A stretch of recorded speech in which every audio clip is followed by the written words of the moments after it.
চেষ্টা করেছিলেন শামীম পাটোয়ারি চিটাগং কিংসকে জেতাতে, কিন্তু একা হাতে এত বড় রান কি উদ্ধার করা সম্ভব? দলের টপ অর্ডার ব্যাটাররা যেই পারফরমেন্স দেখিয়েছেন, শামীম পাটোয়ারির ব্যাটিং দেখে তাদের শিক্ষা নেওয়া উচিত। কারণ শামীম যখন নেমেছিলেন তখন চট্টগ্রাম ছিল মহাবিপাকে। 56 রানে 6 উইকেট নাই, পরবর্তীতে 75-এর মধ্যে 8 উইকেটের পতন। সেখান থেকে শামীম পাটোয়ারি যেভাবে ম্যাচ ঘুরিয়েছেন এলিস আল ইসলামকে নিয়ে অবাক করার মতো। 47 বলে 77 রানে নবম উইকেটের পার্টনারশিপ, সেখানে শামীমেরই পুরো রান। 29 বলের 69 রান করেছেন শামীম পাটোয়ারি ওই জুটিতে। শেষ পর্যন্ত শামীম পাটোয়ারি 38 বলে 78 রানে থেমেছেন 205 স্ট্রাইক রেটে। 7টা 4, 5টা 6 হাঁকিয়েছেন পাটোয়ারি। এছাড়া উসমান খান, মিথুন, হায়দার আলী সবাই হতাশ করেছেন এদিন। নাইম ইসলামও দায়িত্ব জ্ঞানহীন পারফরমেন্স করেছেন, যার কারণে খুলনা টাইগার্সের কাছে 37 রানের পরাজয় বরণ করতে হয়েছে। বিগত কিছুদিনে মিরপুরে দারুণ সব রানের ম্যাচ হচ্ছে, এই ম্যাচও ব্যতিক্রম নয়। খুলনা টাইগার্সের মাহিদুল অঙ্কন বিপিএল ইতিহাসে দ্রুততম 50 হাঁকিয়েছেন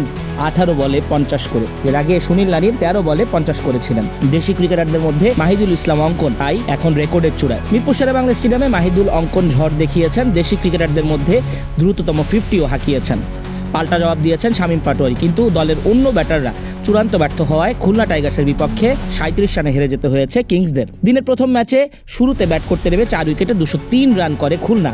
ওপেনিংয়ে নামা দলটার অজি ওপেনার গিল বশিষ্ঠ 50 বলে 75 রানে ইনিংস খেলেন।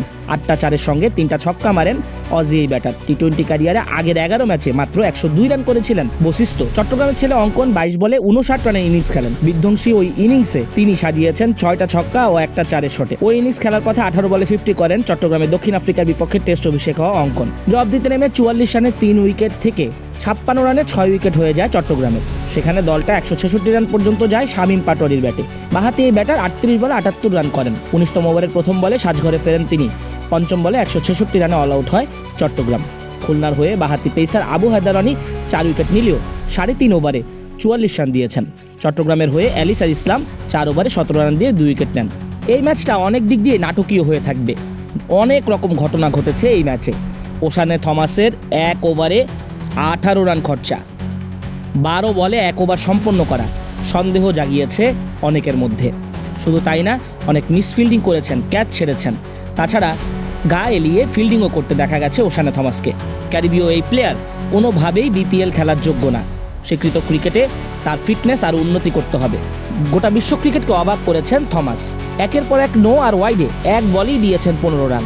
এর আগে 1 বলে 13 রান নিয়ে বিশ্ব রেকর্ড করেছিলেন ভারতের ওপেনার যশস্বী জয়সওয়াল। ঘরোয়া লিগ টি20 খুব বেশি খেলেন না ওশানে থমাস, বেশি খেলেন টি10। আইপিএলে 2019 সালের পর আর চান্স পাননি।